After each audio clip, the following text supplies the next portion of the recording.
নবীজির ছাগল চড়ানোর খুব সুন্দর কাহিনী, শিশু নবীর চমৎকার। তো চলো ভিডিওটা দেখা যাক। ভিডিওটা দেখার জন্যে আমার প্রচুর মন যাচ্ছে, তার জন্য লেট না করে এখনই শুরু করি। বিসমিল্লাহির রহমানির রহিম। আজকের এই ভিডিওতে আমরা আল্লাহ সুবহানাহু তাআলার মাহবুব হযরত মুহাম্মদ মুস্তাফা সাল্লাল্লাহু আলাইহি সাল্লামের শৈশব এলাকার ছাগল চড়ানোর খুবই সুন্দর একটি ঘটনা জানতে চলেছি, আর যেটিকে শুনে আপনাদেরও মন খুশিতে ভরে উঠবে। আর সেই জন্য ভিডিওটিকে শেষ পর্যন্ত অবশ্যই দেখুন, এবং যদি আপনিও রাসূলুল্লাহ সাল্লাল্লাহু আলাইহি সাল্লামের সঙ্গে মোহাব্বত করে থাকেন তাহলে ভিডিওটিকে অবশ্যই লাইক করুন এবং কমেন্টে রাসূলুল্লাহ সাল্লাল্লাহু আলাইহি সাল্লামের যে কোনো একটি খুব সুন্দর বাণী অবশ্যই লিখুন, যাতে করে সেটিকে অন্যরাও দেখতে পায়। তো চলুন শুরু করা যাক। হযরত হালিমা সাদিয়া রাদিয়াল্লাহু তাআলা আনহা, যিনি মুহাম্মদ মুস্তাফা সাল্লাল্লাহু আলাইহি সাল্লামকে শৈশব বেলাতে পরিচর্যা করেছিলেন, আর যিনি আপনি সাল্লাল্লাহু আলাইহি সাল্লামের দাইমাও ছিলেন। হযরত হালিমা সাদিয়া রাদিয়াল্লাহু তাআলা আনহা বলেছেন, যখন থেকে মুহাম্মদ আমার জীবনে এসেছে তখন থেকে তার বরকতে আমার জীবন সম্পূর্ণভাবে পরিবর্তন হয়ে গিয়েছিল। আর যার বরকত এতটাই ছিল, সেই জন্য আমরা মুহাম্মাদের নাম পরিবর্তন করে বরকতময় রেখে দিয়েছিলাম। হযরত হালিমা সাদিয়া রাদিয়াল্লাহু তাআলা আনহা বলেছেন, একবার আমাদের এখানে খরা শুরু হয়ে গিয়েছিল, মানে চারিদিকে শুষ্ক পড়ে গিয়েছিল, জীবজন্তুরা সব ক্ষুধার্তে মারা যাচ্ছিল। কিন্তু আমার বাচ্চারা যেদিকেই ছাগল নিয়ে যেত, তো সেখান থেকে আমাদের ছাগলগুলো খুব খাওয়া দাওয়া করে ফিরে আসতো, মানে খুব পেট ভরে খাবার খেয়ে তবে ঘরে ফিরে আসতো। এই অবস্থাকে দেখে গ্রামের সমস্ত মানুষ হয়ে আপন আপন বাচ্চাদেরকে বকাঝকা করতে শুরু করলো, আর বলতে লাগলো যে যেদিকে হালিমা সাদিয়ার ছাগলরা যায় সেদিকে তোমরা কেন যাও না।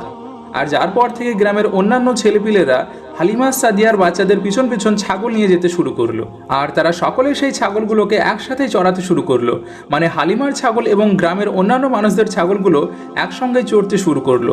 কিন্তু গ্রামের মানুষজন এটি দেখে খুবই অবাক হয়ে গেল যে সমস্ত ছাগলই একসঙ্গে চড়ছে, কিন্তু হালিমার ছাগলগুলো পেট ভরে খাচ্ছে, সেখানে গ্রামের মানুষদের ছাগলগুলোর পেট ভরছেই না।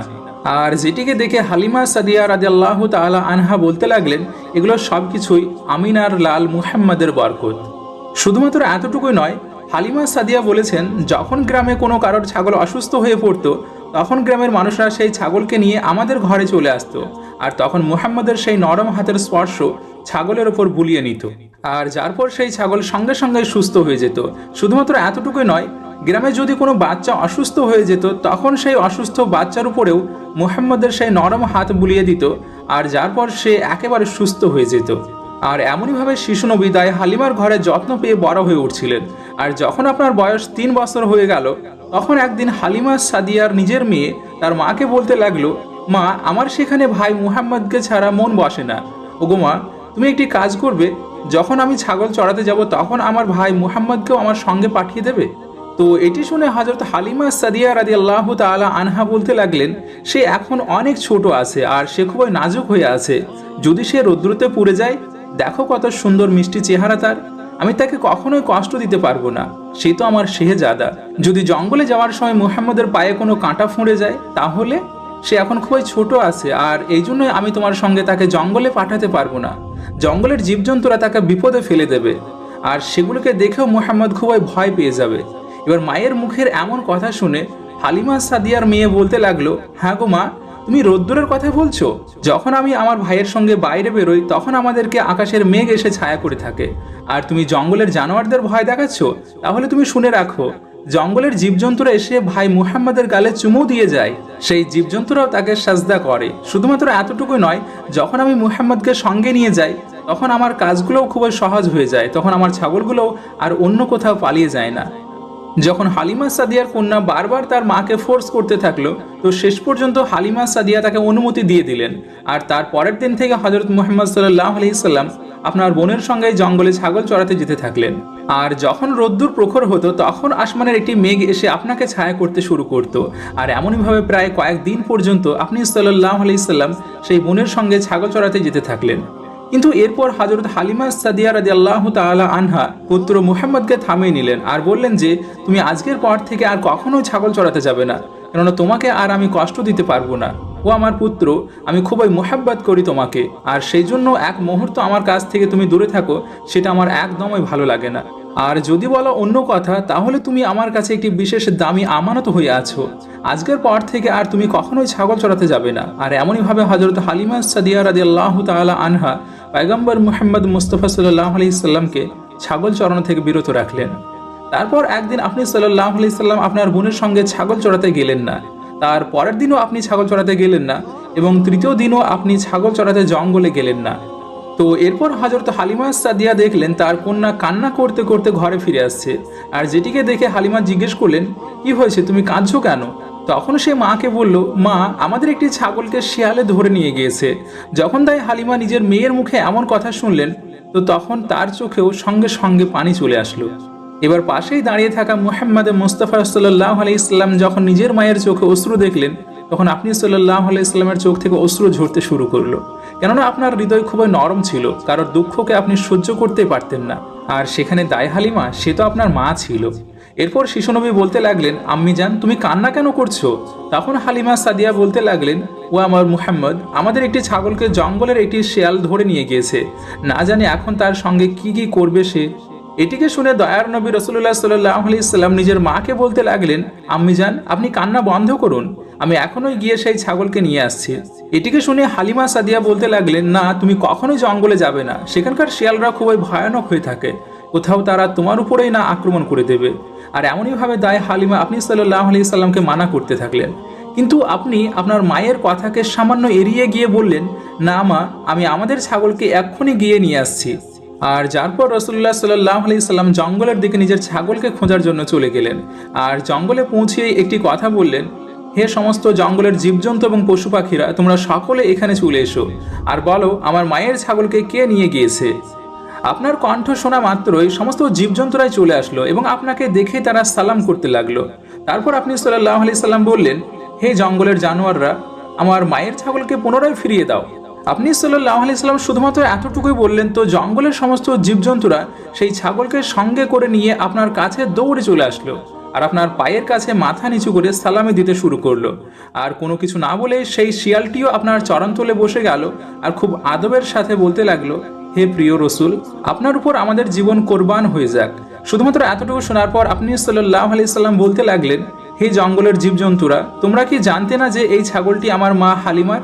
বলো, তোমরা আমার মাকে কেন কষ্ট দিলে? তোমরা কি জানতে না? দেখো গিয়ে, এখন আমার মা কান্না করছে। তোমরা কেন আমার মায়ের ছাগলকে নিয়ে গিয়েছিলে? তখন সেই জন্তুরা বলতে লাগলো, ইয়া রাসূলুল্লাহ, আপনি তো ছাগল চড়ানোর জন্য কয়েকদিন জঙ্গলে আসলেন, আর সেই সময় তখন আমরা লুকিয়ে লুকিয়ে আপনার চেহারা মুবারককে দর্শন করতাম, আর এটিও দেখতাম যে এই সম্পূর্ণ কায়নাতকে সৃষ্টি করা পাকজাত তার নিজের মেহবুবকে কেমন করে বানিয়েছেন। কিন্তু ইয়া রাসূলুল্লাহ, আপনি তো তারপর থেকে এই জঙ্গলে আসা বন্ধই করে দিলেন, আর এমনভাবে 3 দিন হয়ে গেল আপনি জঙ্গলে তাশরিফ নিয়ে আসছিলেন না। আর এই জন্যই আমরা সকলে এটাই ভাবলাম যে যদি হালিমার একটি ছাগলকে ধরে রেখে দেওয়া হয়, তাহলে সেই অজুহাতে আমরা সকলে আপনার দর্শন করতে পারবো। আমরা এটি ভেবে নিলাম যে যদি রসুলকে দ্বিতীয়বারের মতো দর্শন করতেই হয়, তাহলে হালিমার ছাগলকে উঠিয়ে নিয়ে আসতেই হবে, আর মুহাম্মদ সেই ছাগলকে ফিরিয়ে নেওয়ার জন্য অবশ্যই এখানে আসবে, কেননা তিনি তার মাকে কখনোই কান্না করতে দেখতে পারবেন না, আর এমনভাবে আমাদেরকেও দিদারে মুস্তাফা হয়ে যাবে। তারপর সেই জানোয়াররা বলতে লাগলো, হে আল্লাহ রসুল, আপনার উপর আমাদের জীবন কুরবান হয়ে যাক।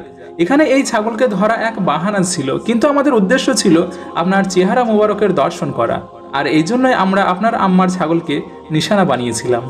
আপনারা দেখলেন মুহাব্বতের এই খুব সুন্দর দৃশ্যকে। এই জন্তু জানোয়ারদের মধ্যে সিংহও ছিল, যাকে সবচেয়ে ভয়ঙ্কর প্রাণী মনে করা হয়ে থাকে। শিয়াল যাদেরকেও ভয়ঙ্কর মনে করা হয়ে থাকে, তারাও ছিল এর সঙ্গে। এই জঙ্গলে যতগুলো ভয়ানক ভয়ানক জন্তু ছিল, সকলেই এদের মধ্যে উপস্থিত ছিল। যদি একটি ছাগলকে কোনো শিয়াল কিংবা বাঘ ধরে নিয়ে যায়, তাহলে কখনোই তাকে ছেড়ে দেয় না। কিন্তু আপনি এখানে মুহাব্বতকে দেখুন, জন্তু জানোয়াররাও তাকে সাজদা করতেছিল, আর সেই তিনিই ছিলেন আমাদের দয়ার নবী, মায়ার নবী মুহাম্মদ মুস্তাফা সাল্লাল্লাহু আলাইহি সাল্লাম।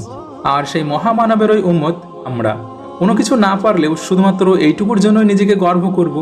আল্লাহ রাব্বুল আলামিনের কাছে দোয়া যে তিনি যেন আমাদেরকে রাসূলুল্লাহ সাল্লাল্লাহু আলাইহি সাল্লামের নির্দেশ মোতাবেক চলার তৌফিক দান করেন। আমিন সুম্মা আমিন।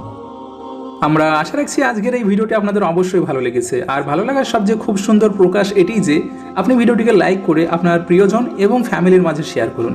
শুকরিয়া। আসসালামু আলাইকুম ওয়া রাহমাতুল্লাহি ওয়া বারাকাতুহু। বা খুব সুন্দর দৃশ্য দেখে আমার পুরো মন ভরে গেল। মানে নবীজি তিনি কতটা দয়াবান ছিলেন আর ঈশ্বরও তার প্রতি কতটা দয়াবান ছিলেন। এখানে হিংস্র পশুরাও কিভাবে তার সেটা করতো সেটা আমরা দেখলাম, তাকে কতটা নবীজিকে কতটা শ্রদ্ধা করতো পশুরা। আর নবীজি তিনি সবার প্রতি দয়াবান, তিনি সবার কথা ভাবেন, সবার ভালো চান। তিনি যদি কারো জ্বর হতো কোনো বাচ্চা, তার গায়ে হাত দিয়ে দিলেই সঙ্গে সঙ্গে ঠিক হয়ে যেত। আর যখন প্রকৃতিও তার প্রতি কতটা দয়াবান, তিনি বাইরে বেরোলে তার একটুও গায়ে রোদ লাগতো না, সঙ্গে সঙ্গে ছায়া চলে আসতো। মানে এই আমরা দেখতে পাচ্ছি যে যদি কেউ ভালো কাজ করেন তাহলে ঈশ্বর কতটা দয়াবান হন আর সব সময় তার সাথে থাকেন। আমরা নবীজির মতো আমরা এতটা হতে পারবো না কখনোই দয়াবান, কিন্তু আমরা চাইলে অবশ্যই আমরা ঈশ্বরের প্রতি অনুগত থাকতে পারবো। সমস্ত কাজ করার আগে ঈশ্বরের কথা স্মরণ করতে পারবো, তাহলে আমাদের প্রতিও ঈশ্বর অবশ্যই অনুগত থাকবেন। এই ভিডিওটা তো একটা মানে শিক্ষার মতো একটা আমরা ঘটনা দেখতে পেলাম এই ভিডিওতে। আমার তো দেখে খুব ভালো লাগলো, আর আপনাদের দেখে কেমন লাগলো সেটা অবশ্যই জানাবেন।